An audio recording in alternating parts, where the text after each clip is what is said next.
स्वागत है आपका हिंदी कहानी घर चैनल पर। किरण और समर दोनों स्कूल के सबसे अच्छे दोस्त। 12वीं क्लास। उम्र वही जब दिल अक्सर दिमाग से तेज चलता है। दोनों की जोड़ी पूरे स्कूल में मशहूर थी, दोस्ती वाली, लेकिन अंदर ही अंदर एक अलग सी खींच थी। किरण खुले विचारों वाली लड़की थी, जो दिल में आता वो कर जाती। समर थोड़ा शांत था, लेकिन उसकी आंखों में हमेशा कुछ छिपा होता। दोनों के बीच कभी आई लव यू नहीं हुआ, लेकिन एक अजीब सी नज़दीकी हमेशा रहती थी, खासकर तब जब दोनों अकेले होते। एक दिन प्रैक्टिकल खत्म होने के बाद दोनों स्कूल की खाली लैब में थे। बारिश हो रही थी, खिड़की पर पानी की बूंदें गिर रही थी। माहौल में कुछ अलग था। किरण ने धीरे से पूछा, तेरे को कभी लगा है कि हम सिर्फ दोस्त नहीं हैं? समर ने उसकी आंखों में देखा, लगा है, पर कहा नहीं कभी। किरण मुस्कराई, क्यों ना कुछ बिना नाम के आजमा ले? Just feel, no feelings, friends with benefits. Samar कुछ नहीं बोला, उसने बस धीरे से उसके हाथों को छुआ, और फिर वो पहली बार इतने पास आए कि सांसों की गर्मी भी महसूस होने लगी। उस दिन उनका रिश्ता बदल गया। अब उनका हर मिलना एक नया खेल बन चुका था।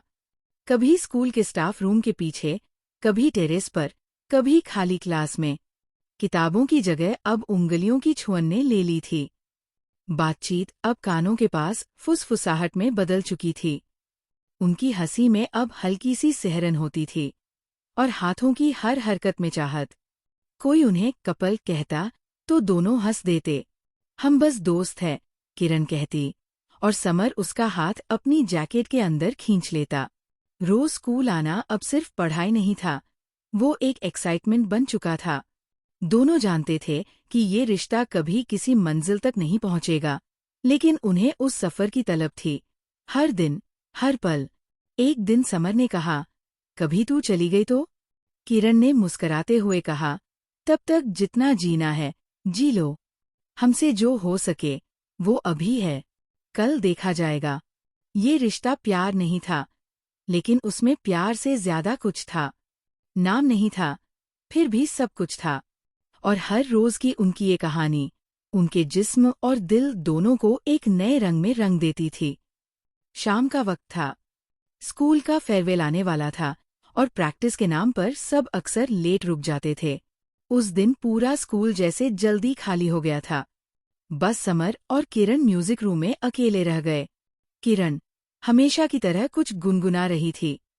समर चुपचाप उसके चेहरे को देख रहा था, उसके बाल उसकी गर्दन के पास गिरते हुए। हर बार की तरह समर के दिल में कुछ हरकत होने लगी। तू ऐसे घूरता रहेगा या कुछ बोलेगा भी? किरण ने मुस्कुराकर कहा, कुछ बोलने से अच्छा है, कर लूँ जो मन है। समर की आवाज धीमी थी, मगर सीधी। किरण चौंकी नहीं, बस उसकी आंखें थोड़ी नम हो गईं। वो कुछ कहती उससे पहले ही समर ने उसका चेहरा अपने दोनों हाथों में लिया, और पहली बार उन दोनों के बीच कोई दीवार नहीं रही। उसका पहला चुंबन धीमा था, लेकिन गहरा, जैसे बरसों से रुका हुआ कोई एहसास अब बहने लगा हो। किरण की उंगलियां समर की गर्दन में उलझ गईं, और समर की उंगलियां उसकी पीठ पर सरकने लगी, धड़कनों के साथ। वो कुछ मिनटों तक बिना शब्दों के एक दूसरे को महसूस करते रहे, और जब होंठ अलग हुए, सांसें उखड़ी हुई थीं, और आंखों में हल्की नमी। हमने कुछ तो तोड़ दिया आज, किरण ने धीरे से कहा। शायद, या शायद कुछ नया शुरू किया, समर ने उसके माथे पर किस करते हुए कहा। उसके बाद दोनों देर तक वही बैठे रहे। समर ने किरण को खींच लिया, उसने अपना चेहरा उसकी टी शर्ट में छिपा लिया। शरीर अब सिर्फ स्पर्श का जरिया नहीं रह गया था, अब वो अपने आप में एक भाषा बन गया था। उस रात घर लौटते हुए किरण ने समर को मैसेज किया, आज सिर्फ तेरे होंठ नहीं छुए, मैंने तुझमें खुद को देखा। समर ने जवाब नहीं दिया, बस एक वॉइस नोट भेजा जिसमें वो बस सांसें ले रहा था, धीमी, गहरी और थोड़ी कांपती हुई। अब उनका रिश्ता पहले जैसा नहीं था, अब उनमें और भी नजदीकियां आने लगी। शरीर के साथ साथ अब दिल भी धीरे धीरे खुद को खोलने लगा था। स्कूल की तरफ से 2 दिन की पिकनिक थी। एक झील के किनारे रिसॉर्ट में, लड़के लड़कियों के अलग अलग कमरे, टीचर्स की निगरानी। लेकिन समर और किरण जैसे ऐसे मौकों के लिए ही बने थे। बस में बैठे दोनों पास नहीं थे, पर निगाहें बार बार मिल रही थी। समर की नजरें उसकी गर्दन पर थी, जहां वो हल्का सा परफ्यूम लगाना कभी नहीं भूलती थी। किरण बार बार बाल ठीक कर रही थी, जैसे कोई इंतजार में हो। रात का खाना निपटते ही टीचर्स ने लाइट्स ऑफ कर दी, लेकिन समर ने पहले से ही प्लान बना रखा था।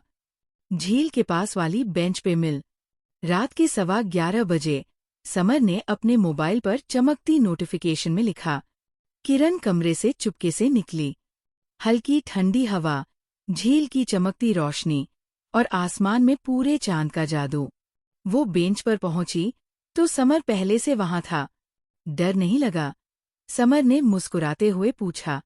तुझसे मिलना हो तो डर अच्छा लगता है, किरण ने आंखों में शरारत भरकर कहा।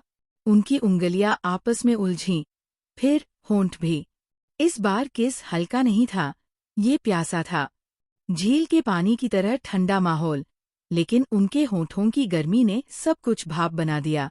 उसका हाथ किरण की कमर के अंदर सरक रहा था। वही किरण की सांसें तेज हो गई थी, उसकी धड़कनों को महसूस करते हुए। समर ने धीरे से कहा, मैं रुक जाऊं तो? रुकना नहीं, अब सिर्फ बहना है, किरण ने उसकी आंखों में देखते हुए जवाब दिया। कुछ पल बाद वो झील के किनारे एक पेड़ के पीछे बैठ चुके थे।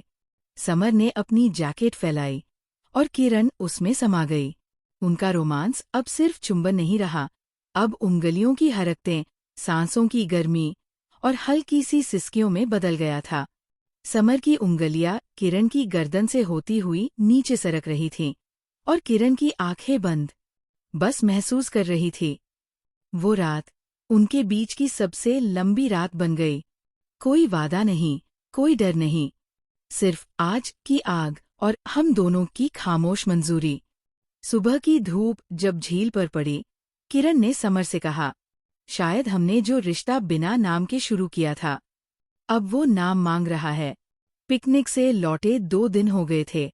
स्कूल फिर से अपनी रफ्तार में था, लेकिन समर और किरण अब उस रफ्तार से बाहर निकल चुके थे। अब तो दोनों का दिल हर रोज एक नई मुलाकात की तरकीब सोचता। आज शाम 6 बजे पार्क के पीछे वाला पुराना टायर झूला याद है? किरण का मैसेज आया। तू आएगी? मैं जब भी आती हूँ, खुद को तेरे लिए लाती हूँ, समर ने जवाब दिया। अगले भाग के लिए जुड़े रहें चैनल के साथ। चैनल पर नए हैं तो सब्सक्राइब करें और कमेंट करके बताएं कहानी कैसी लगी।